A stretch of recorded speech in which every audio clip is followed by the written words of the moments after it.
Hi everyone, thank you for joining us. Please. Just coming in. Hi, thank you for joining us today.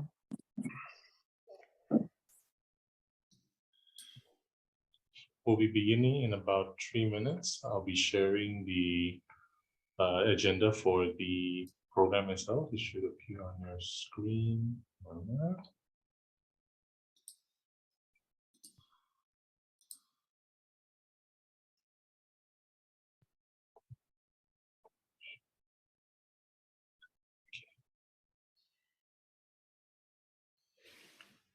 Thank you for joining.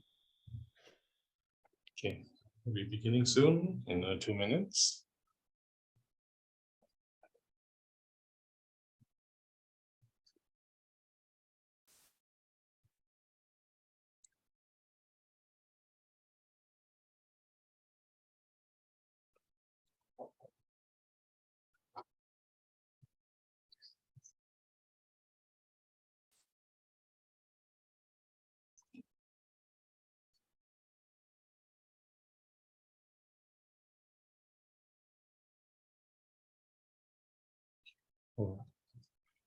Thanks for joining. For everyone's information, this webinar will be recorded and also live streamed onto our Facebook page. If you have any questions for our respective speakers and panelists, please use the Q&A function available on the Zoom interface itself. Thank you.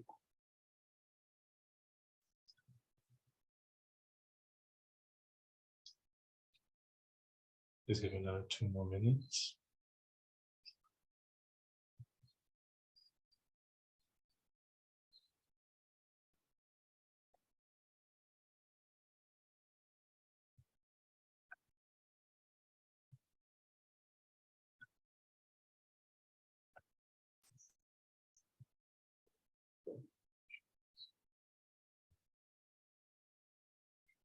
Okay.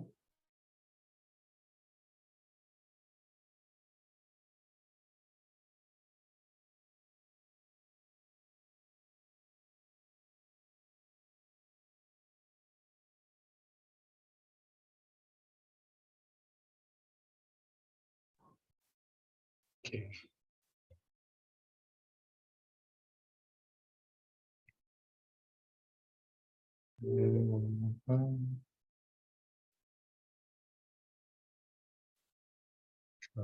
Yeah, okay. So once more, everyone, thank you for joining us today. I would like to welcome everyone to the Just lecture titled Washington Bullets, a Manual for Regime Change. To kick off this webinar, I will be passing the floor to our moderator, Nida Arif, who will introduce the webinar itself and also introduce our respective speakers. Nida, I believe the floor will be yours now, so take it away. Thank you, Hassan. Welcome everyone to the annual Just lecture. Just, that is the International Movement for a Just World, is a society which seeks to develop global awareness of the injustices within the existing system, with the aim of evolving an alternative international order which will enhance human dignity and social justice. The Just Lecture series is an annual event which invites distinguished intellectuals and personalities to share their thoughts and insights on various topics concerning the contemporary state of the world around us. The Just Lectures are based on various geopolitical concerns related to the global hegemony, wars, economic disparities, religious and ethnic conflicts, and environmental crises, all in line with our own principles and moral foundation.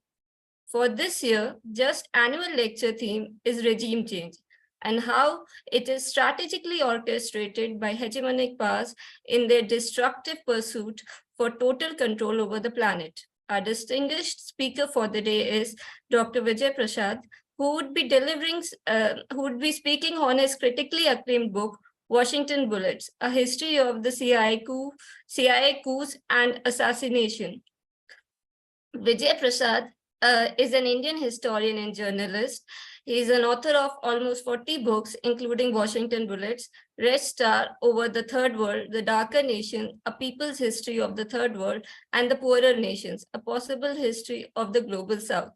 His latest book, The Withdrawal, Iraq, Libya, Afghanistan, and the Fragility of the US Power, was co-written with Noam Chomsky. He is executive director of the Tricontinental Institute for Social Research and chief correspondent for Globetrotter. He is also the chief editor of LeftWord books and a senior non-resident fellow of Chongyang Institute for Financial Studies, Renmin University of China. Our second speaker for the day is Dr. Chandra Musafir. Dr. Chandra Musafir is the president of the International Movement for a Just World, a human rights advocacy organization based in Malaysia that works to implement global justice and is rooted in universal moral principles. The session will be chaired by Professor Junaid S. Ahmed. Junaid S. Ahmed teaches religion and world politics and is the director of Center for the Study of Islam and Decoloniality in Islamabad, Pakistan. So now I'll pass the floor to Junaid and we'll begin the session.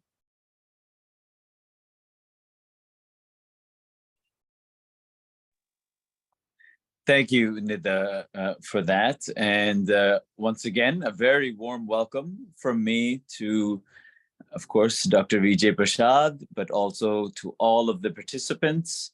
And I think we have a sizable number of participants who have joined this webinar. Of course, Pakistan is a country of 230 million. I could maybe get about half of that to come to this. So we have quite a number of especially young people who are here quite interested in this topic. And we're incredibly privileged to have, I think, the person to start off a series of webinars that we hope to plan to do, looking at specific case studies of regime change operations that have been taking place over the past few years, decades, perhaps centuries as well. I think that we're in consensus at JUST, an organization committed to global justice and committed to confronting global hegemony, that we have a voice that details, that maps, that documents the logic of how this hegemonic power has operated in the world, especially in the 20th and the 21st century, and specifically through this method of regime change. And of course, I think Dr. Vijay Prashad may also explain how the idea of regime change and what it entails and has also maybe evolved over time, and that the different methods of regime change that he documents so well in this book. Washington Bullets may seem like a very slim, thin novel to pick up, but you read it, then you start to think that maybe this is just some journalistic accounts. Then you read it in full and find out that this is just fascinating in its breadth and in its scope. It is quite an amazing book, and I encourage everyone to read it to get a sense of not only what Vijay goes back, of course, to many decades, showing what has happened, but even recent developments and just the recent decade, when we hear about these color revolutions taking place, some in countries and so on and so forth. This book is, to my knowledge, as an academic, the most instructive on this issue, and I have used it, and my students have absolutely adored it. One story I do want to share before I hand it over to Dr. Vijay Prashad, and not to just give this entire talk myself, but Brother Vijay, just a few years ago, when I was around 18 or 19, I'm joking, but I went to a a program called the Youth Solidarity Summer in New York City many years ago when I was around 18 or 19, and it was basically a program for South Asian activists wanting to, in some ways, rid themselves of a whole lot of a narrative full of propaganda of how they are, as Dr. Vijay Prashad put it brilliantly, they are the model minority and everyone else is not working hard enough, etc., whether it's Mexicans or African Americans and so on. But that week, and especially when Dr. Vijay came, was transformative, because for many, as I think Vijay himself will acknowledge, for many South Asians living in the suburbs, in bourgeois type of areas, etc., that connection that I think that Dr. Vijay Prashad then really outlined superbly in his future works, People's History of the Global South and the Third World and of the poorer peoples, in which that Afro-Asian solidarity that existed in that prior era. So when I went to that Youth Solidarity seminar, I said that I learned that, well, actually, this actually existed before, that this is not an impossible task for South Asian activists to ally with other activists in the United States, African Americans, Latinos, etc., in the struggle for social justice, peace, and sustainability. So I had to mention that because it, as I said before this began, it was a transformative moment for me, Dr. Vijay Prashad, and I wanted to thank you for that. And without going on and on and on, I want to turn it now over to you and to speak about this brilliant work of yours. Thanks, Vijay. Well, difficult to go forward if you start by saying you'd come to Youth Solidarity Summer 1,000 years ago. It's going to give me a lot to think about. I remember a lot of the people, who came for those summers. They were pretty powerful times. The other thing I want to say is that Washington Bullets will be out probably later this year in Urdu, published in Pakistan. So I'll let you know about that, Junaid. I know that the good thing about books like this is that they travel through WhatsApp in various forms, and I'm sure the Urdu version will also travel through WhatsApp, which is how books must go, So let me tell you a little bit about how and why I wrote this book and what I think it means, what the idea of regime change means.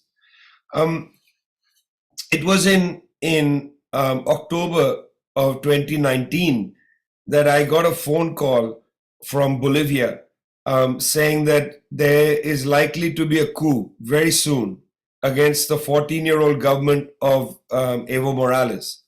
Evo Morales Aima is an indigenous leader emerged out of the Coca Growers Union, the union of people who grow coca.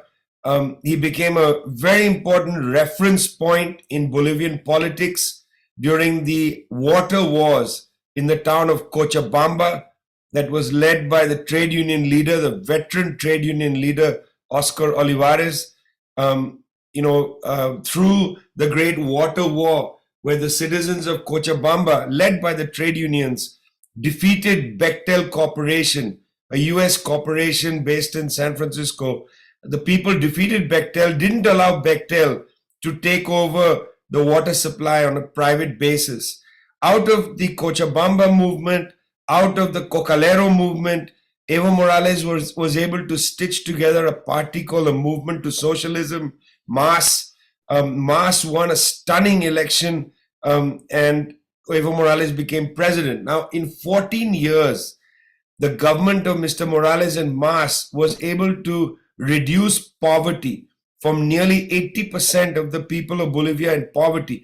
You got to understand, it's a wretchedly racist society where there's a colonial elite that has not been overthrown, a white Spanish descendant elite that governs, lords it over the majority who are indigenous.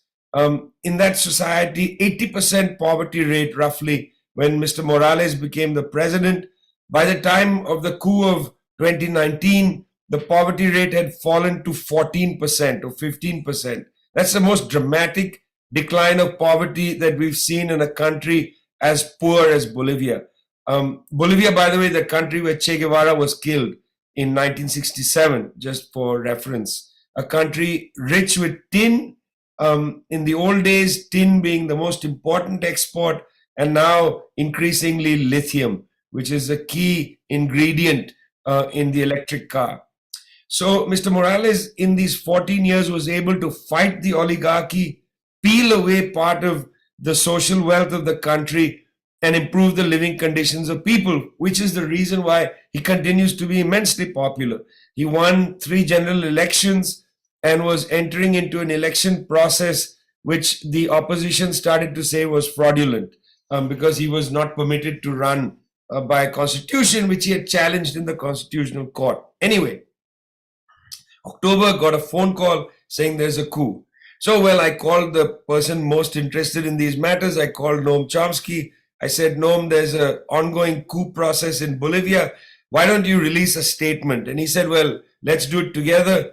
And we released a statement which came in the Bolivian newspapers the day before General Williams Kaliman, the head of the Bolivian armed forces, goes into the office of Evo Morales and tells him, you got to leave. Either you leave or you're going to die here.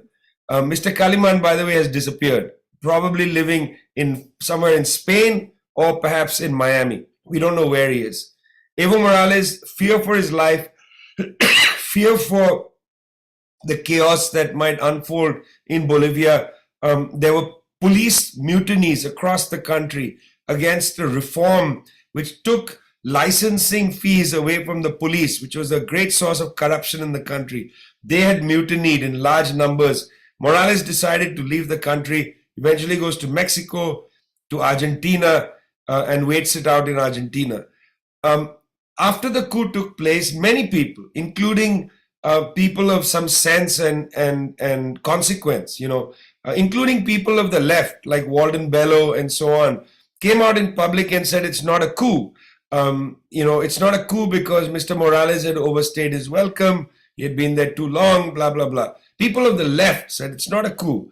Mr. Morales himself, said that it was a coup, but who cares what he says? I was surprised by that, but not entirely. One reason why some sections of the left, including Walden Bello, would say this is that they are close friends with Pablo Solon, who used to be an environment minister in Bolivia and then broke with Evo Morales decisively some years before. Personal friendships make a big difference in people's analysis.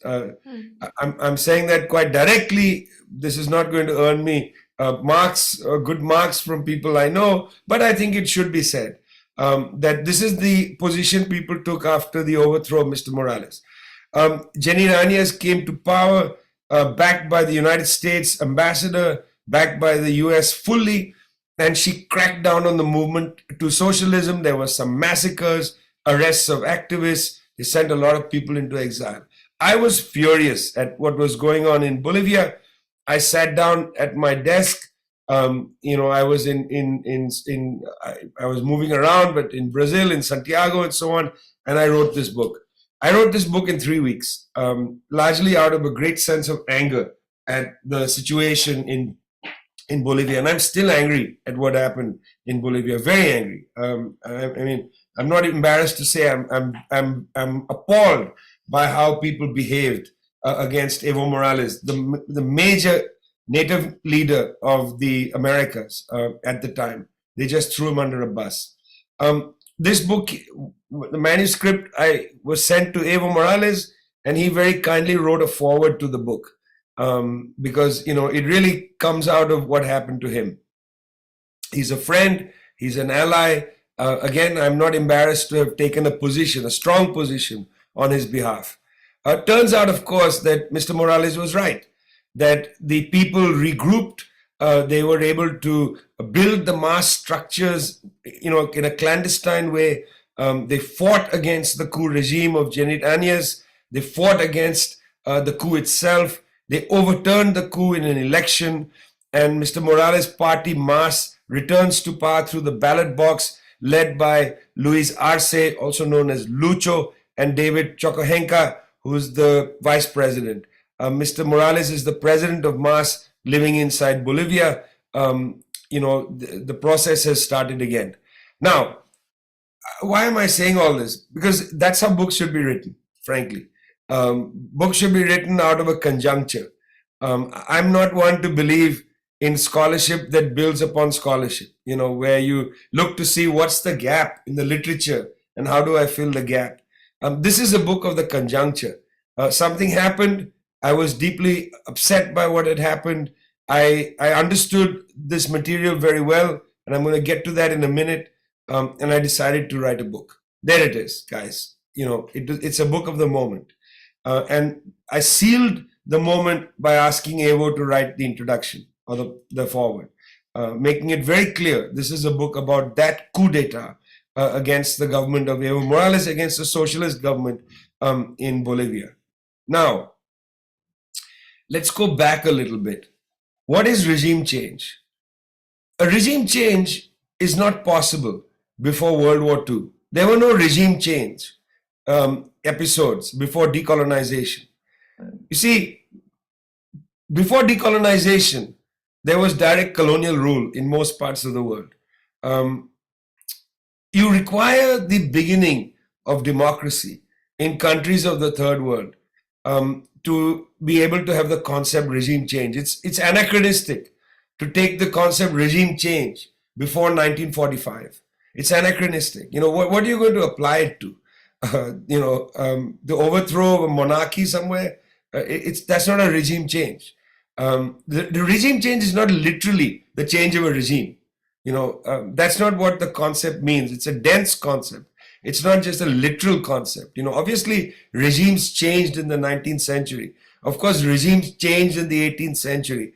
Regimes have changed across history. It's a trans-historical idea. But the term regime change has to be maintained in its dense specificity.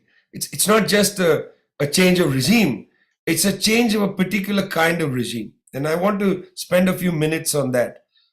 After World War II, there was a long process of decolonization that gets going really in India and Pakistan, 1947, Indonesia, 1948, 1948-49, and then onwards to Ghana and so on. 1951, the first beginnings of sovereignty in Ghana. It's established later in the decade in 57 and so on. Cuba, 1959. So this process of decolonization, this great wave of decolonization that sets in after World War II, establishes the idea of sovereignty of nations. This is in the UN Charter of 1945.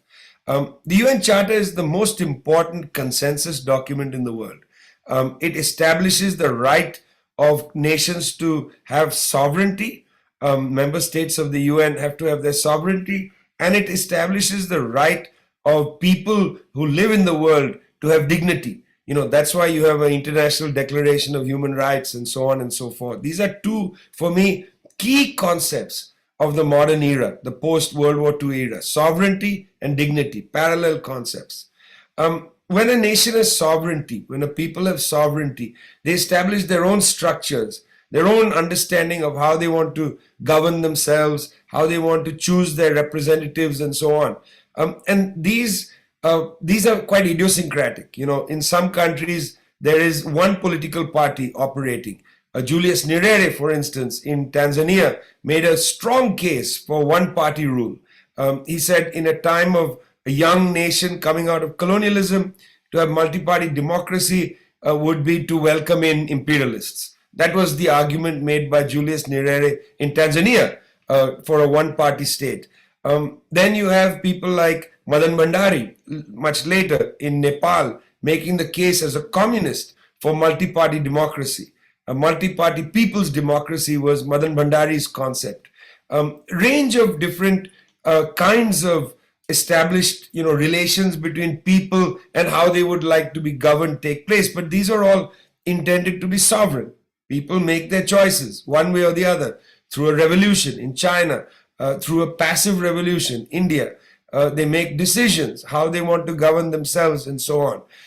And once they make decisions how they want to govern themselves, within those governance structures, within that relationship of a people and the state, they begin to establish what is going to happen to their raw materials, to their old colonial economies.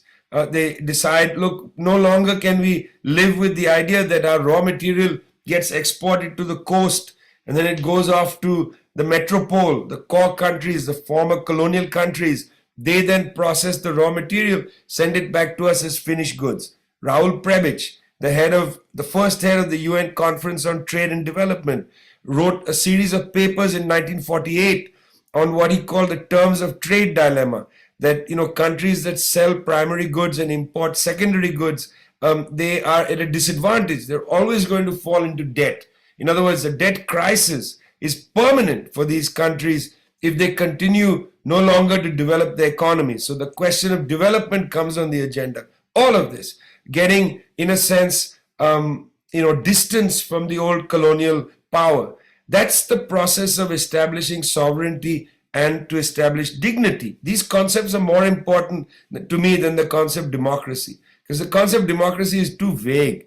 It can mean anything to anybody. The kind of money-driven democracy in the United States on the one side, and the more popular kind of democracy, say in Cuba, on the other, where there's going to be a new election process already on way. I was in Havana until day before yesterday, election process in Cuba for the Chamber of Deputies. So the concept democracy is far too, ideological now to utilize for understanding this. But sovereignty and dignity more important to me. Well, for the core countries which are used to suppressing wages in the third world, used to having direct access and control over raw materials, the establishment of sovereignty was fundamentally, against the rules for them, for their quote-unquote rules-based international order, a phrase the United States government likes to use a lot. And so then you see anytime a country, not necessarily of the left, anytime a country in the post-World War II period tried to establish its sovereignty, that government had to be overthrown. That was regime change. That's why the emblematic test of regime change was Iran 1953, when Mohammad Mossadegh, not a radical, a man of the elite, a patriotic man of the elite, wanted to revise the deal made with oil companies, the Seven Sisters, and Mr. Gulbenkian, who took 5% of whatever deal took place. He was known as Mr. 5%, the great Armenian trader of oil at that time, Gulbenkian. When Mossadegh tried to revise all this stuff, the British, led by the British intelligence, and US intelligence, led by Kermit Roosevelt on the ground, nephew of Franklin Delano Roosevelt, overthrew the government of Mohammad Mossadegh. This was followed by the overthrow of the government of Jacob Arbenz in Guatemala in 1954. Now, Arbenz, again a man of the elite, a person who wanted merely to renegotiate the agreement with United Fruit Company, which had as its investors the head of the CIA, John Foster Dulles, and it had as its investors the head of the State Department, Allen Dulles, his brother. If you land in Washington, D.C. airport, the airport is called Dulles, named after the two brothers, both investors in United Fruit Company. And what Jacob Arbenz tried to do was merely to renegotiate the terms and to do land reform, which meant taking away United Fruit land which it was not using. This was unacceptable. So these two examples, Iran and Guatemala, in neither of these do you have communists. In neither of these do you have people of the radical left with a left agenda, Maoist, nothing. These are basically bourgeois Republicans in the sense that they don't believe in monarchy, they believe in democracy. They are bourgeois Republicans who want to establish the sovereignty of their country in order to improve the dignity of their people. That's it. Not permitted. Governments had to be overthrown. Those are emblematic regime changes. You don't have regime change pre-World War II. It's a post-World War II phenomenon. It's about the question of suppressing the sovereignty of the new states. The three most important regime change conducted by the United States, one in Africa, or rather two in Africa, one in Brazil and one in Indonesia, chilled left movements across the global south. What were they? The two in Africa, the coup against Patrice Lumumba in the Congo, 1961, and the coup against Kwame Nkrumah in Ghana in 1966. These two coups broke the ability of the 55 African countries to advance a Pan-African agenda. They broke the ability. The Organization of African Unity was created in 1961. It's 1963. The coup against Nkrumah was in 66. That coup against the leader of Pan-Africanism on the continent devastated that political project for decades to come, indeed until now. The next coups was the coup against the government of João Goulart in Brazil. 21-year-old coup. That coup lasted 21 years. It started in 1964, entirely led by the United States, overthrew a Republican government, again, a bourgeois government in Brazil. João Goulart is not a socialist. He was a bourgeois, Republican who wanted to establish the sovereignty of Brazil from big corporations, foreign corporations. He was overthrown. US warships were off the coast of Sao Paulo when the Brazilian military went after João Goulart. That started a process in South America called Operation Condor, where the United States, using the Brazilian military, went and overthrew governments across South America by making a military-to-military connection. Juntas in Argentina, the coup against Salvador Allende in Chile in 1973, and so on and so forth. And the third major coup in the third major continent was the coup against the government of Sukarno in Indonesia, where again the Australians, the United States, the UK operated with General Suharto to leave the barracks in 1966, 65, 66, a process. That coup just a few days ago was the anniversary. They moved against Sukarno's government and they killed perhaps 1 million people just in a few weeks. 1 million people. Communist leaders of the PKI, the Communist Party of Indonesia, which was banned, and Marxism has been banned since 1966 to the present. To the discredit of Jojo, he just renewed the banning of Marxism law in Indonesia just last year. Can you imagine that they continue to ban Marxism in Indonesia? They ban communist organizations in Indonesia. It's incredible. It's the legacy of that coup.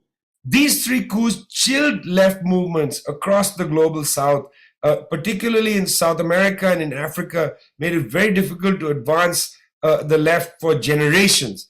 In Argentina, a small country, 30,000 people were killed by the junta. By the way, my entire generation of leftists was executed in Argentina. I'm 56 years old.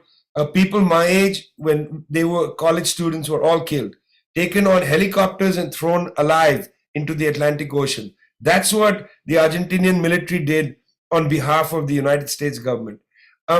So regime change is not just a regime change. It's about going after governments that are trying to establish the sovereignty of the state and its institutions and use that sovereignty to establish the dignity of people. You see, it's okay if a state merely wants to exercise a little bit sovereignty. That's acceptable, particularly now.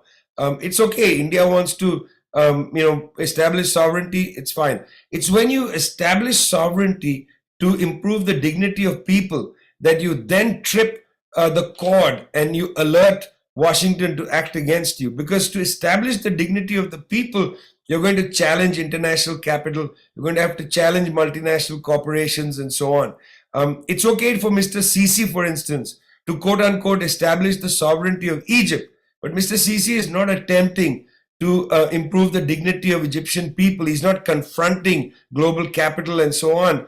And therefore, he can be the head of government, the Rais, in charge for much more than 14 years. It's not like the US government was against people being in government for 14 years, okay? That's not why they went after Evo Morales. That's what People who were liberals and even people of the left said he'd been there too long.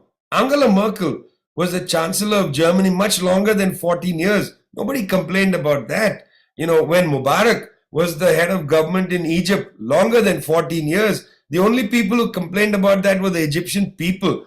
In fact, when the protests started in Tahrir Square, United States sends Frank Wisner Jr. to talk to Sisi to make some accommodation so that the protesters could go home. Okay, quickly, and I know I'm going close to the mark. Very quickly. Regime change doesn't take place just when the military acts against a government. We use a word called hybrid war. What's interesting is there are many tentacles in which you can undermine a government. You can undermine a government politically by, let's say, promoting an opposition force large enough to confront the government, maybe in the polls or in other forms. You can confront a government militarily. You can actually send in the Marines to overthrow a government, as was done in Grenada, 1983, by the Reagan administration. Done to Iraq, for instance, twice, actually for a long period. And we're coming up in a few days to the 20th anniversary of the 2003 Iraq war. It's wrong to talk about the war on Iraq having a 20th anniversary, because that also is a much longer war. Goes back to 1990. Some people say it goes back to 1979, 78, when the CIA basically told Saddam he could overthrow the rest of the Ba'ath and take power of Iraq. Saddam was an interesting character. Saddam went here, there, and everywhere politically. But anyway, let's not get into the details there. Militarily, that's the second. Economically, you can conduct sanctions against a country, throttle it. The blockade against Cuba over 6 decades, the sanctions on Venezuela, on Zimbabwe, on Syria, on a range of countries using economic tools which are getting less and less viable as the world gets more complicated. The rise of China economically actually dilutes the weapons that the West has that are economic weapons, because China can break an embargo. It has the capacity to do so. Although the West still controls financial networks, the SWIFT network and so on. Cuts Iran off the SWIFT network, Iran is paralyzed. Now Iran can trade with Russia, China, and so on. But still, it's difficult. It has a hard time trading with India, for instance. No SWIFT network. No ability to trade through Turkish banks, the Halk Bank as it used to trade. The economic weapon, very powerful. And then the one that gets less talk actually is the information war that takes place. Very interesting how the Western media, which controls not only the software, CNN, Reuters, Associated Press in Malaysia, for instance, your newspapers derive world news, I'm almost sure, from the soft news of news services like Reuters, Associated Press, Agence France Presse, CNN, and so on, but also hardware, Facebook, Twitter, the actual hardware controlled by Western corporations. They don't like you, they say you're off Twitter. They don't like you, they label your thing Chinese government, spokesperson or whatever it is. They don't put under, let's say, CNN, US State Department or National Security Agency provider of material, blah, blah, blah, So the hardware also control. They can cut off countries.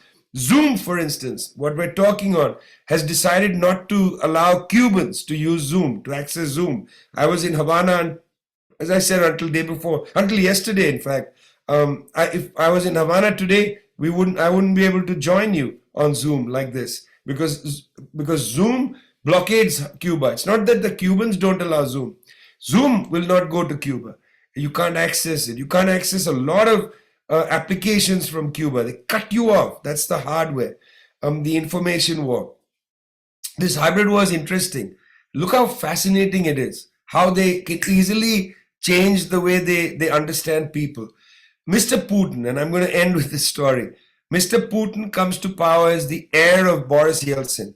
Boris Yeltsin, legendary alcoholic, legendary betrayer of the Soviet Union, was in fact the stealer of an election from the communist movement in the late 1990s. It was very clear that Mr. Zyuganov's party was going to win a popular election but the United States intervened to prevent Zyuganov from winning it. It was still too early to let the communists have a foothold in the country, and Yeltsin stole an election in Russia. Time magazine, in fact, reported on this, not some left-wing outlet. Putin was the heir of Yeltsin. He was brought in as a pair of safe hands. He was brought in so that when Yeltsin leaves office, there would be no prosecution of Mr. Yeltsin. That was the actual agreement with Putin. Putin came in, he prosecuted a nasty war against Chechnya. The first war had been prosecuted by Yeltsin. Putin conducted the second Chechnya war, nasty piece of work there, prosecuted a campaign in Dagestan and so on. At the time, the West was completely happy with Mr. Putin. In fact, Tony Blair said, I met him, went to the opera with him. It's all great. Putin is a terrific guy. George W. Bush said, I looked in his eyes and I saw an honest man. Thomas Friedman, leading columnist at the New York Times, wrote, I'm rooting for Putin. All of this was in the period before 2007. Putin was doing something else at the same time. He decided the humiliation that the Russians had encountered after the fall of the Soviet Union had to be turned around, that Russia had to rebuild itself. So they started to renationalize some assets like Gazprom, the major energy company. He started going after and trying to control the oligarchs. The oligarchs, a creation of the West. I mean, after the Soviet Union had collapsed, the oligarchs were produced by the Western countries. They produced the structures of the new Russia. It was Western NGOs. It was people like George Soros who wanted to create people like themselves inside Russia. Putin tried to hold them back, trying to bring some of the assets of the oligarchs to benefit the Russian people, to build their dignity and so on. And there was an attempt to go after Putin from then. In 2007, Putin goes to the Munich Security Conference and says, in the world, there should be no single master. It's actually the first time that Putin publicly breaks with the United States. In Munich 2007, during the financial crisis, Russia pivots, takes itself into the BRICS process in 2009 with China, with India, Brazil, South Africa. They start saying, look, we're going to have to establish a different dispensation. This rules-based international order not working for us. At that point, everything changes. Suddenly, Putin becomes a dictator. That's the information war. And it's really interesting because nobody asked Thomas Friedman, how do you account for the fact that you were rooting for Putin yesterday and today he's a dictator? Or how do you account for the fact, Mr. George W. Bush, yesterday you looked into his eyes and you saw an honest man and now you're saying he's a dictator? Yesterday Saddam Hussein was an asset to you, and Donald Rumsfeld goes to Baghdad and sells the Iraqis chemical weapons to use against Iran, and today he's suddenly a dictator with weapons of mass destruction. Or yesterday, Manuel Noriega of Panama was on the payroll of the CIA, was giving you information about drug cartels, and today, in 1989, you're going to have to send in the Marines to go and take him out and bring him and throw him in a cell where he still sits in Miami, Florida. This is the information war. How quickly they're able to character assassinate people. Now, I'm not saying Mr. Putin is a great guy, or Manuel Noriega is a great guy, or Saddam Hussein is a great guy. I'm not even entering into that discussion. What I'm merely saying is how interesting how they're able to sway public opinion. That's part of the regime change agenda. That's part of the hybrid war. Look at what happens on social media. You come in there and you try to have a sensible conversation and a million bots fly at you. And suddenly they characterize you like I've been characterized as a genocide denier, as a this, that, as somebody on the payroll of the Chinese, and so on and so forth. Just like this, it's part of their information words. It's really extraordinary. We have a lot to learn from them. Not to do what they do, because what they do is unscrupulous. It's unscrupulous, it's unethical, it's not true. We on the left sit with the facts. I'm not interested in character assassinating people. I want to establish a new kind of order, one that is based on the facts and the actual movement of history, not on lies. Imperialism is based on lies, not socialism. It cannot be based on lies. We are not interested in regime change. We are interested in sovereignty and dignity. They are not. And yet they have something called the rules-based international order. Whose rules? What international? Thanks a lot.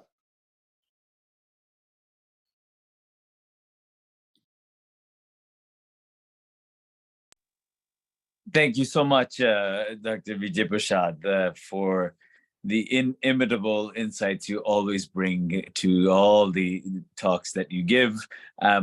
Just two things before I hand it over to Dr. Chandra Muzaffar for his response. The Putin thing was quite funny, and it reminded me, I was reading something around the era of the great Christopher Columbus and his discovery of America, and how he gets off of the ship in the West Indies less than an hour, comes back and writes on his in his diary how he has met people without a religion and therefore without a soul. And you know that Biden says this to Putin directly. You know, I see a man without a soul, and so it reminded me of this kind of this drama that unfolds with real consequences then in the world. And the second thing I really forgot to mention when opening it up is that I know that you and Professor Chomsky are very, very close, and one of the things you often highlight about Professor Chomsky, which we all highlight, those of us that are in touch with him, is the incredible generosity he has shown over the years in giving his time and energy to talks, you know, and lectures. You know, we could be sitting in a small town in Pakistan. I've invited him, and he will speak to us. And I just wanted to say, Vijay, that you're no less. You've just arrived from Cuba, and I really, we from all of Just, I think we're really, really grateful and thankful, because not just seeing you here now, but the way you've been going at it, it is not easy. But as a popular educator in the world today, there are very few people that match up to you, Vijay. So thank you.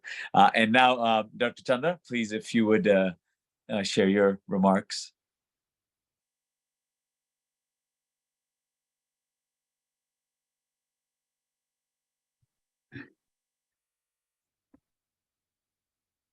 Dr. Vijay Prashad, fellow panelists, friends, peace be with you. This is a just function, and we are honored and privileged to host this function. We are particularly privileged to have Dr. Vijay Prashad as our speaker. We have published a lot of his writings on the Just website, but this is the first time that we have met him online at a personal level. It's the first time that we are hosting a webinar where he is the main speaker, and we hope that this will not be the last time. Friends, let me begin my reflections on his presentation by first commending Vijay Prashad for an excellent book. I'd gone through parts of it in the last few days, and his presentation, which goes beyond his book, is also, I suppose, a reflection of the man's depth, his breadth, his understanding of the global situation today. His analysis is sharp, his analysis is profound, he is comprehensive in his approach, and he is eloquent and articulate. He comes across as someone who is able to put across his points of view in a manner in which most people will be able to understand. Thanks a lot, Vijay, for your presentation. If I may be allowed to highlight just in this part of my presentation, two aspects of his book, the passages that deal with regime change in relation to the 9 characteristics that he outlines on the rest of it. If I may be allowed to just highlight 2 aspects, this is a habit that I have as a teacher, having taught in universities for many years. I think there are a couple of changes one may want to make. Number one, Kwame Nkrumah was not the Prime Minister of Ghana, he was the President of Ghana. And that is something that we may want to take into account. If the book, which is so popular, goes through a second print, you may want to look into that. He was President, not Prime Minister of Ghana. And the second bit is this, again, something very similar. There's a reference to John F. Kennedy and his role in escalating the war in Vietnam, which is true, that he played that role. But he said to have done it, if you read that particular passage in 1964, that is not correct. Because John Kennedy was killed in November 1963. So 64 is perhaps another very small error that one may want to correct. I do this with friends, with close associates, because we should, I think, at all times try to be as accurate as we can be. Once again, thank you very, very much for a fascinating book and for an incisive presentation. I would like to highlight just 3 points very quickly. One of the 3 points has been covered very well in your presentation, in both the book and in what you had talked about a while ago. And then I want to conclude 3 points by perhaps looking at something that many of us have not looked at. We're talking about regime change. We talk about regime changes that have taken place. In other words, they had succeeded from the point of view of those who were manipulating regime changes. They were successes. But we should look at regime change also from the perspective of those who had failed to achieve regime change. What does it tell us? Why did they fail? And what does it tell us for those of us who are struggling against regime change, who are struggling against hegemony and empire and imperialism?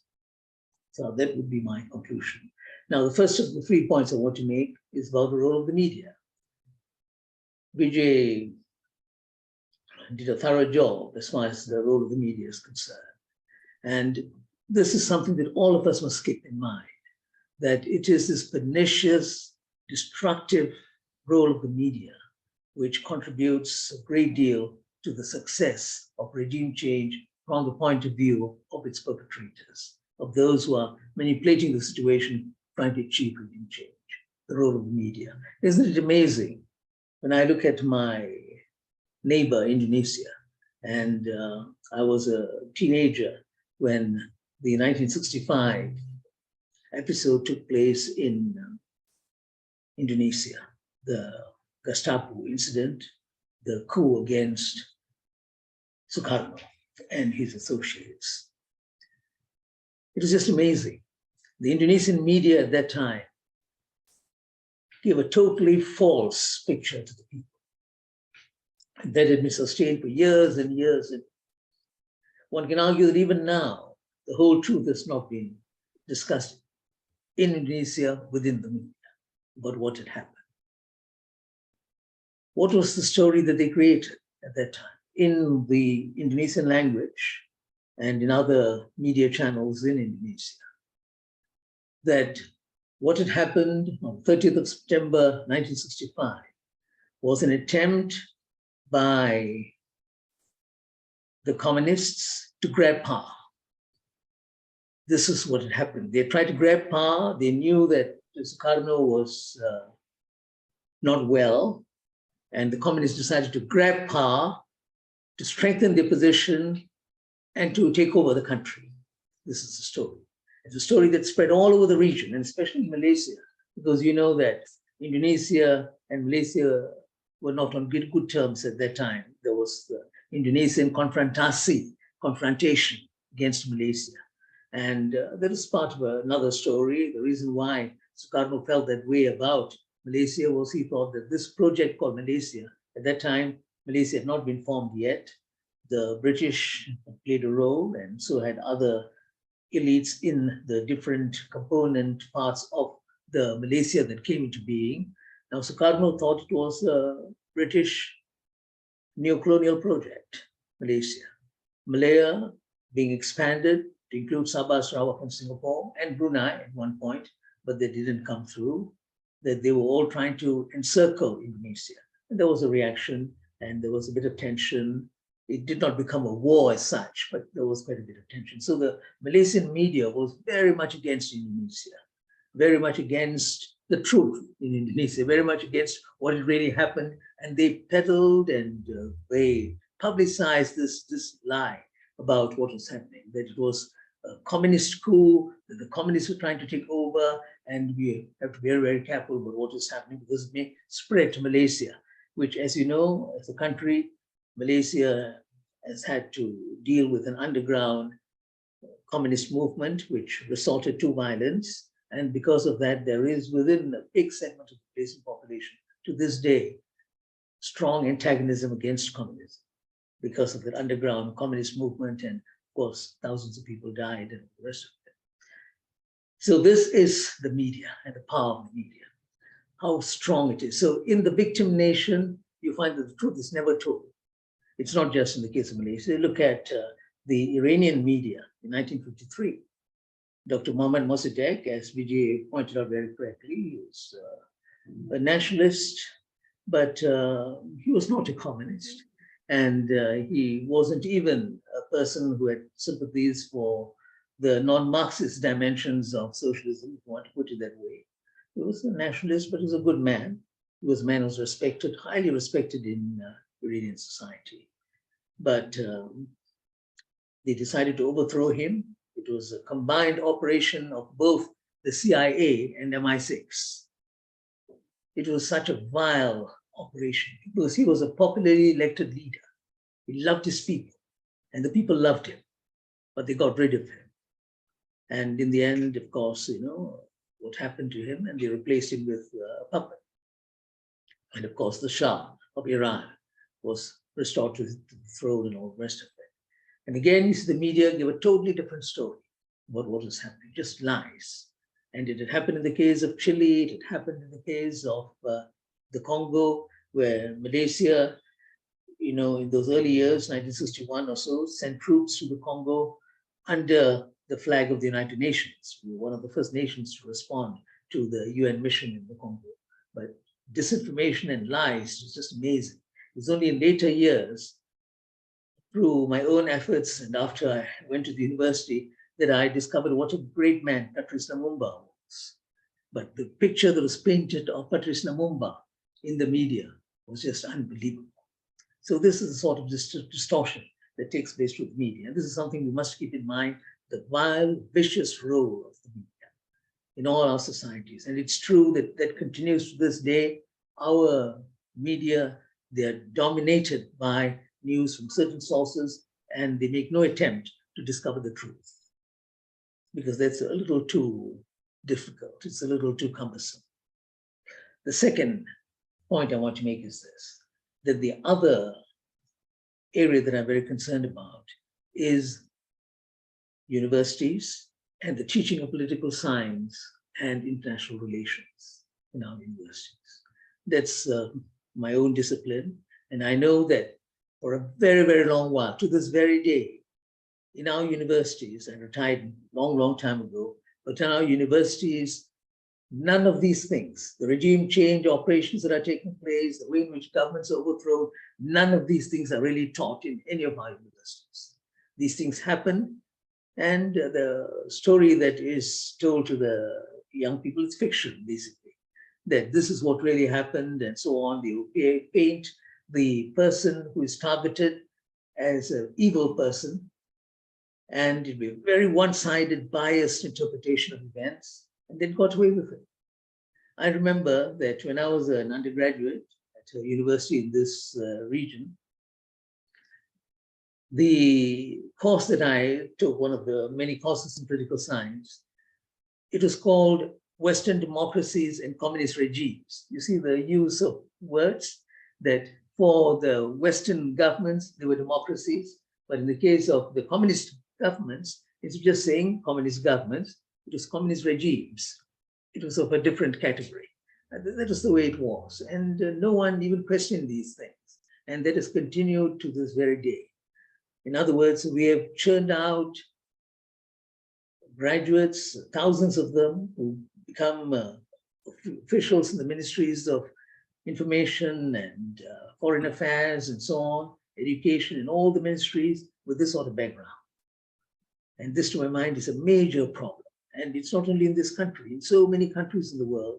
In my casual conversations with friends and so on, I find that universities, they have unashamedly been the purveyors, the perpetrators of just lies, especially in disciplines like this. And I know it doesn't happen in chemistry or in perhaps biology and so on, but in political science, international relations and so on, issues of this sort, it's just amazing how one-sided, how biased it is, a very strong ideological orientation, meaning by which towards Western capitalism, towards dominance of the West, not questioned at all, taken as something very natural, normal, something that we all have to accept, because that is the order of things.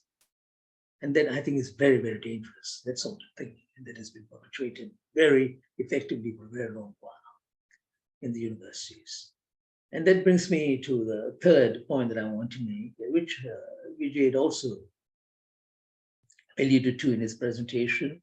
And this is an important point. It is an attempt to understand our societies. Basically, our societies accommodate regime change, allow for regime change to happen, partly because, and this is not the only reason, we are very elite-oriented societies. It is the elite orientation of our society, elitism as a disease in many of our societies. These are not societies which really reflect the sentiments and the feelings of the people, whatever they may say, even if they have elections regularly on the dot and all the rest of it. Basically, they're very elite oriented. And in elite oriented societies, where politics is very much an elite game, you find that it's possible to effect regime change. You're able to play around with actors, push some out, put in other people, and so on. And that, I think, is a very big problem. The elite orientation of many of our societies that facilitates regime change more easily than other places. Now, why do I say this? Because when I look at a few instances here and there where regime change had failed, we had known that regime change operations were taking place, but they failed. And I want to just mention three in passing very quickly towards the end of this presentation. Look at what happened in the case of Venezuela. The president, the elected president, much loved president of Venezuela, was overthrown in a coup. Remember, Hugo Chavez was overthrown in a coup. He was out of power for a few days. This is one of the very few instances, perhaps the only instance, where a person who was overthrown by all these elite actors, elements of the military, civilian leadership, and so on, they overthrew him, but in the end, the people brought him back to power. You remember that? What happened? The way Hugo Chavez was restored to power. And then I think it's very important. It's a good example of the failure of regime change. A stark, clear example of the failure of regime change and the way in which it happened, because you had a very popular leader and people were prepared to act. So this is important. People stand up, there is awareness, there's consciousness, the people, they're willing to act, and they acted in the end in such a decisive manner that they restored him to power. This is very interesting. Now, look at that against the background of yet another Latin American country, Cuba. Some say there have been 26 attempts to get rid of Fidel Castro. In other words, 26 attempts at regime change when Castro was in power. from invasions like the Bay of Pigs invasion, from hijacks of planes carrying students and so on, economic boycotts, undermining the tourist trade, all sorts of things that had happened in the case of Cuba to get rid of Fidel Castro, including trying to kill him through his cigars and all the rest of it. But everything had failed. And what is very significant is that every time this sort of news was shared with the people, the support for Castro was tremendous because the people loved him, overwhelmingly loved by his people. It's just amazing. I made a couple of visits to Cuba, and I know that there is that very strong sentiment towards the people. And it's a very highly educated, believe me, friends, a very highly educated population where political awareness is tremendous compared to many of our societies where you may have many universities and all the rest of it. But in terms of political awareness, it's just amazing, political awareness of ordinary, average Cubans. So that is a very important factor. In Venezuela, people's awareness, willingness to act, it's important. And the third and final example I want to give is what's happening in Pakistan today. In Pakistan, again, an attempt at regime change, elite game. They had succeeded, yes, they got rid of Imran Khan. But look at what happened just a few days ago. They could not even arrest him. The people had come out, prevented the police, the security forces from arresting Imran Khan because he's got tremendous amount of support amongst the people.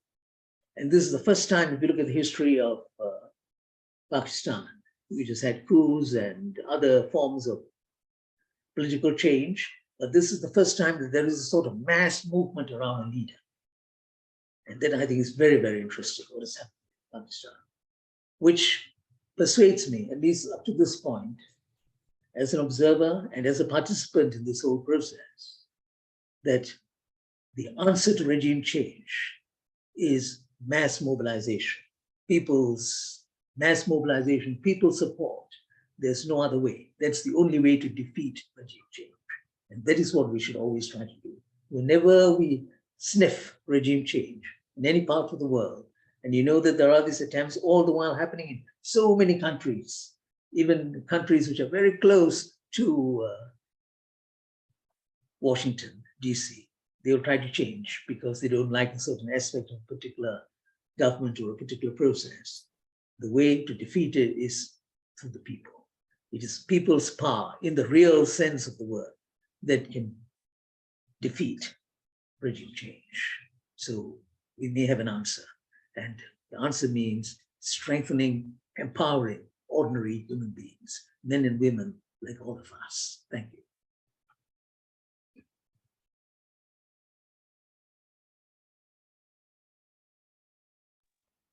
Thank you very much, Dr. Chandra, for those wonderful insights. At this stage, Vijay, did you want to respond to anything in particular right now or add anything?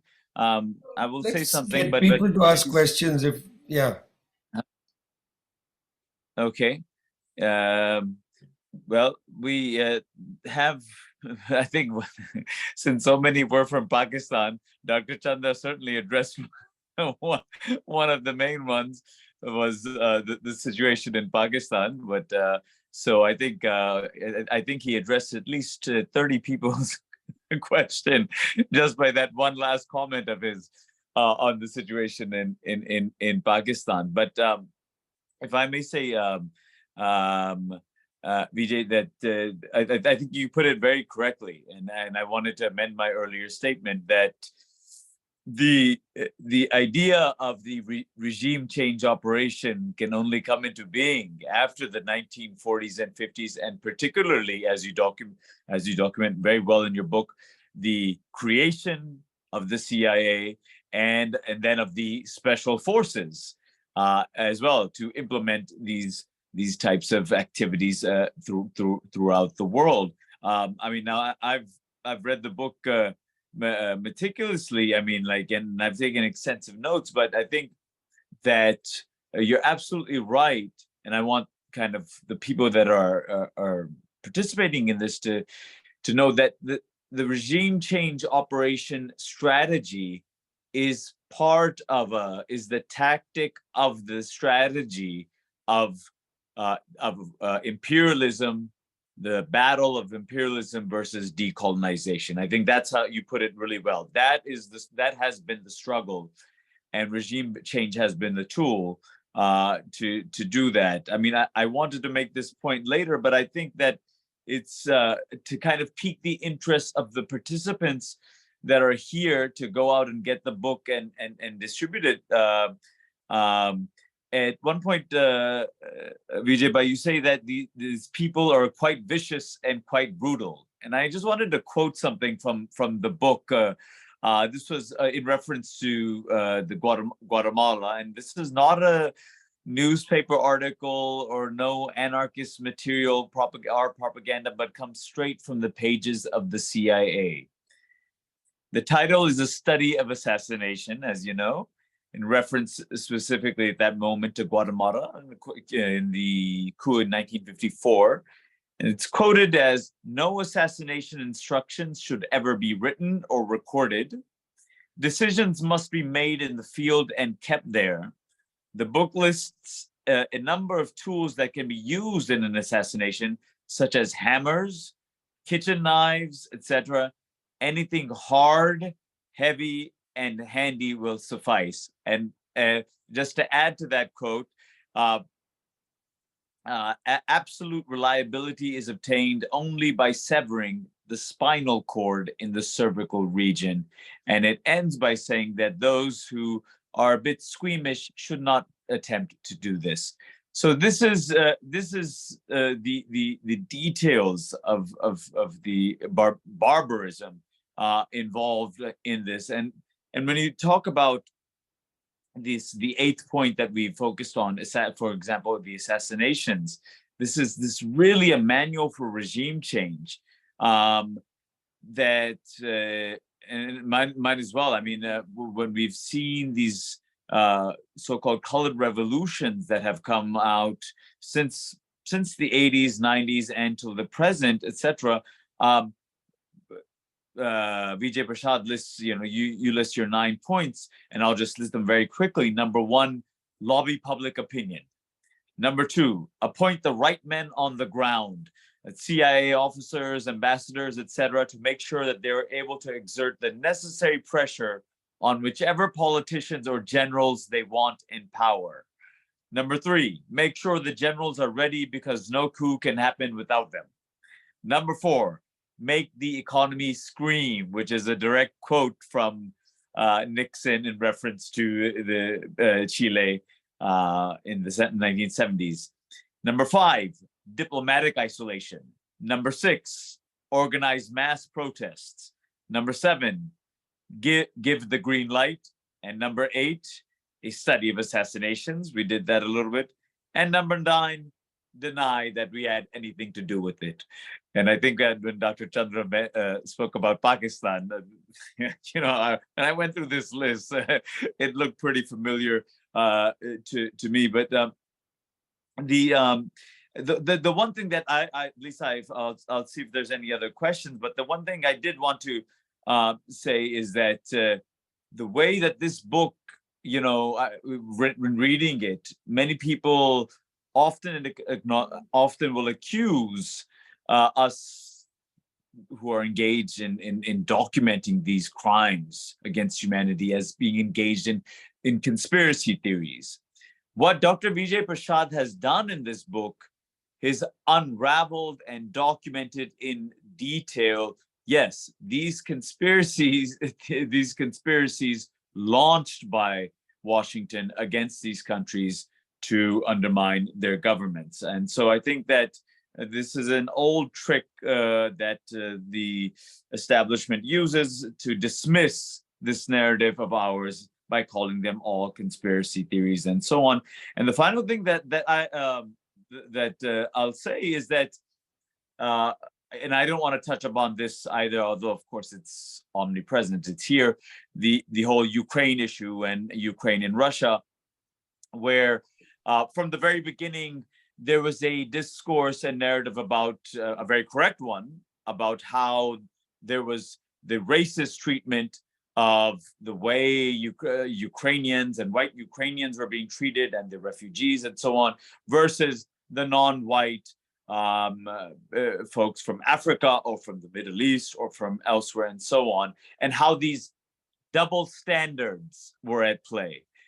The point that I wanted to make was that I think that we need to start to dispense with this notion that these are double standards.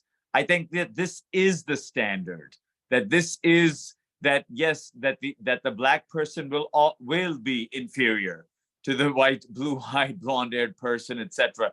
That this has been the consistent standard and playbook, as you say, of regime change and these types of operations from the very beginning. That these are not double standards that we see. That in fact that this is part of the playbook and that the U.S. has relied on from the very beginning. And the final point that I'll make is that those 9 points that Vijay had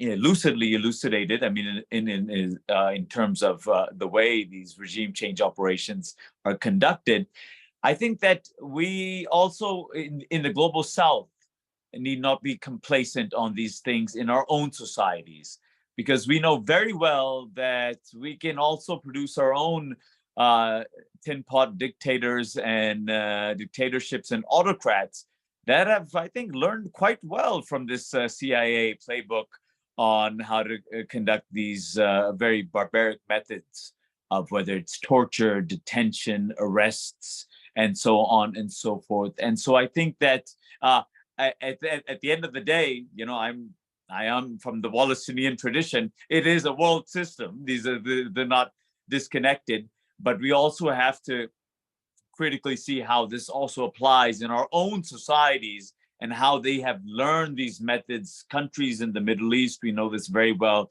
of torture and all sorts of acts of inhumanity, I would say. So if there was one question for Dr. Vijay, and that was, what is your view on the new Saudi-Iranian alliance? Alliance is a bit of a stretch, maybe, and the role of China in global peacemaking efforts, engaging with Iran and Russia? Thanks.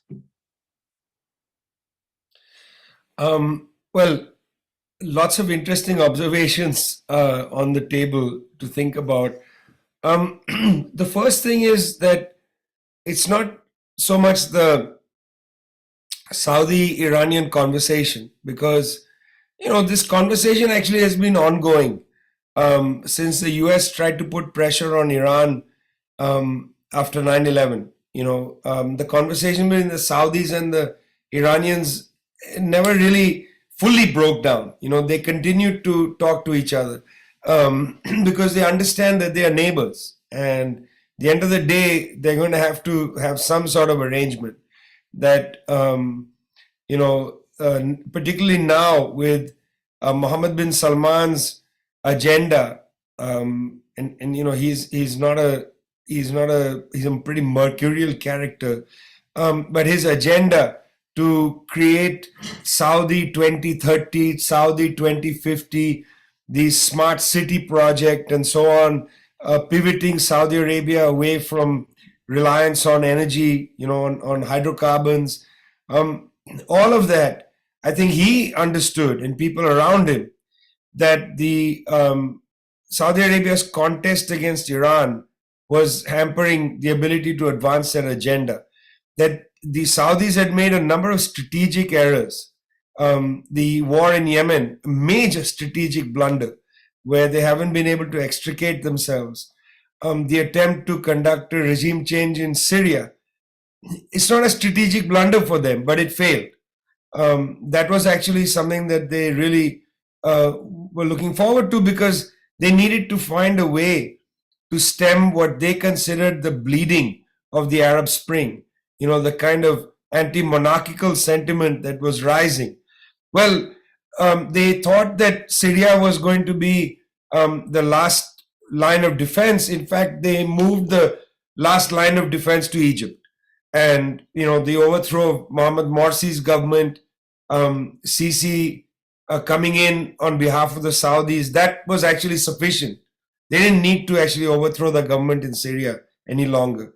The crushing of Tahrir at its birthplace was enough for the Saudis. But there were other strategic errors, a confrontation with the Muslim Brotherhood states of Turkey and Qatar, for instance, which took place as a consequence of the failure in Syria. That was a strategic error for them. It weakened Saudi Arabia's place in the world. Then the US government's own duplicitousness. When energy prices went up, the United States opened fracking. Fracking then became, economically viable. Well, this put a lot of pressure on the Saudis because the US was, became a major energy exporter. And it still is a major energy exporter. And the Saudis were not happy. And the reliance on Saudi Arabia began to dwindle. As you saw, Saudis moved to have serious conversations with the Russians, with the Chinese, with the Indians and others, looking for new captive markets, looking for new investors in the smart cities project and so on. So Saudi Arabia actually was the country that had to turn as a consequence of both, I think, strategic errors, as a consequence of its own understanding that the hydrocarbon era is not permanent, and so they've been looking for a while for a way to try to cool things down with Iran. This has been something that's been on the table. Well, they need somebody to, in a sense, set the table for them. For about 10 years, 10 years ago, I wrote an article saying Saudi Arabia and Iran need a grand bargain because this is just an insane contest. Nobody can win this contest. You're just not going to get a anti-monarchical rebellion in Saudi Arabia right now. Take it from me. I've been there a number of times. It's not happening. There's not going to be a Republican movement in Saudi Arabia for a long time for a range of reasons. One of them being that Saudi Arabia relies greatly on migrant labor who are second-class citizens and so on. Anyway, this meeting between, it's not an alliance, this meeting between Saudi Arabia and Iran, what's significant about it isn't that it happened, because as I said, these things have been happening. They happened in Iran, they happened in Saudi Arabia, they've happened in a number of third countries, including Dubai. This is not unusual. What's unusual is the Chinese role. That China actually took a public role in brokering a meeting without anybody from the OECD countries or the UN at the table.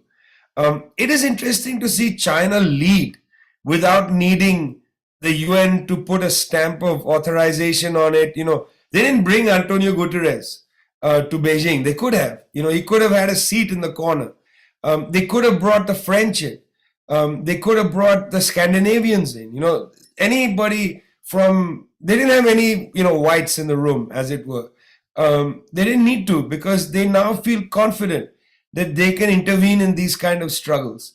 And I think it comes at the same time as China released its two documents. One is a very significant attack on US hegemony, which you can read at the Chinese Foreign Ministry's website, which is basically about the hybrid war prosecuted by the US. But the second document was their 12-point peace plan for Ukraine.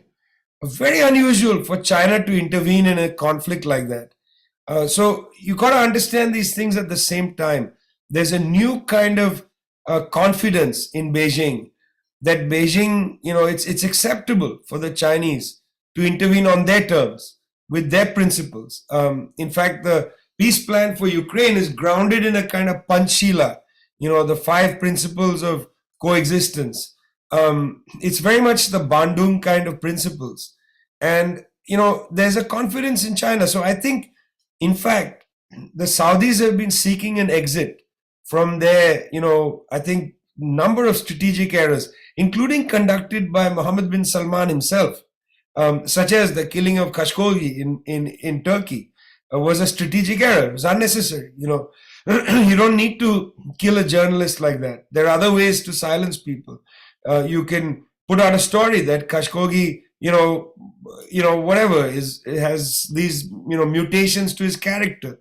He's corrupt. He's this, that. You can easily, with disinformation, remove the reputation of somebody. They didn't need to cut him up like that. It was gruesome. That was a strategic error. So I think they've been trying to walk back. The Iranians are certainly looking for an exit from their suffocation and have been looking for a long time. I was in Iran about maybe again a decade ago, in the slight aftermath of the Arab Spring. And the Iranians are very keen on finding a way out of the sanctions, including discussing with the West. They were not opposed to that. You might know that Iran, the largest country from which it imports grain, is not India, which is a large grain exporter, but is the United States. Iran continues to have major trade relations with the US, declining because they've increased their trade with China and Russia, but still it's not negligible. So Iran has looked for a way out for a long time, and the Chinese provided the table for it. So we're in some interesting, I just don't want people to exaggerate everything. We're in interesting times. We just released a dossier from the institute I direct, Tricontinental, where we actually go against the concept of multipolarity. I think it's not, the concept multipolarity doesn't judge the actual movement of history. I think we're moving from unipolarity to regionalism, and to some extent regionalism plus, with BRICS. China is not interested in becoming the great hegemon after the United States. They're not interested. There is no Thucydides trap. These things are illusions promoted by the West. China is merely wanting to establish let's say the role of multilateral institutions. It's a member of the UN, the Group of Friends in Defense of the UN Charter. This is where they are. This is where their head is. They are not looking to supplant the US and become, have bases all over the world and be the guarantor of the global economy. They don't want that responsibility, frankly. And by the way, US imperialism is a fact, but so is the responsibility that comes with it. It means, for instance, that you have to hollow out your own country in order to maintain the dollar as the carry currency of the world. You have to maintain interest rates to actually help the dollar be the principal currency of the world and not care about establishing the dignity of your own people. The United States is a country in great distress. I think it's an interesting development, but again, I fear that sometimes, Junaid, people exaggerate things too much and don't try to, locate the actual movement of history. So that's why we're cautioning against the term multipolarity. Look, multipolarity is not a recipe for peace. World War I, in a way, was a product of multipolarity. It's not an antidote for peace. And so I'm not keen on this concept as such. I think this is a regional, in the middle of the development of a much more aggressive kind of regionalism.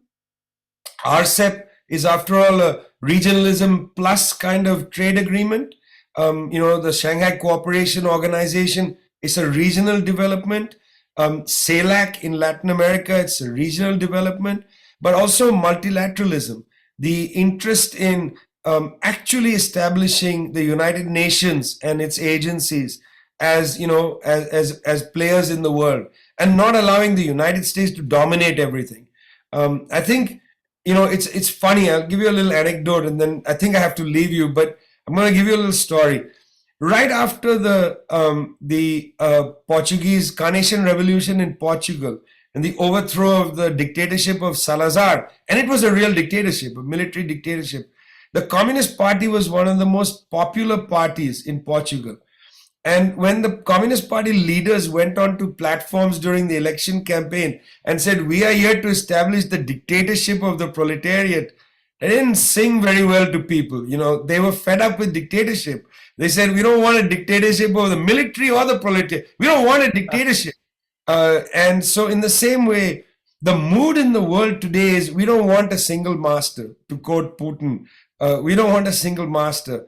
I think the Chinese are well aware of that. And they're not going to come on and say, hey, listen, we're the new kid in town. we don't want sheriffs. We don't want cowboys. We want to establish the dignity of nations and the dignity of people. And I think that's really something that one has to bear in mind when you look at this China brokering Saudi Arabia and Iran. This brokerage has been long anticipated, and that China is doing it doesn't suggest that China is the new power. It just suggests that they have the confidence to broker a conversation which has been going on anyway. It's not that they initiated it. Right, absolutely. And of course, we know that Qasem Soleimani was also engaged in something of this sort, and he was, of course, assassinated by the United States. Dr. Chandra, I know that this is also an area that you are deeply familiar with. Did you want to add any comments on this? Not really. I think Vijay has given a very comprehensive answer, but there's one point which has to be highlighted. One of the reasons I think why China felt confident about approaching both the Saudis and Iran after they had been approached by these two countries to work out some sort of agreement, some sort of understanding. One of the reasons why the Chinese made the move was because if you look at the reaction to the Uyghur issue, a number of countries had condemned China, including Turkey, right? An important neighbor. And of course, Turkey has got vested interest in that issue, given history and all the rest of it. But neither Iran nor Saudi Arabia condemned China. So both of them defended China at various points. And I thought that was a very clever move on the part of China to say, well, since you understand us, we also will try to help you. And that is a very Chinese sort of responding, because you try to understand us, we try to understand you. And I think it was a very clever move to reinforce Vijay's point, a very clever move on the part of China. So the one actor who stands out from this Saudi-Iran restoration of diplomatic relations, if you like, is actually China. And I see it as important, very important, because I think the Chinese would not have made this move if they were not confident of some results. And they know that there will be some results from this move, and that will be very significant for the future. Thank you.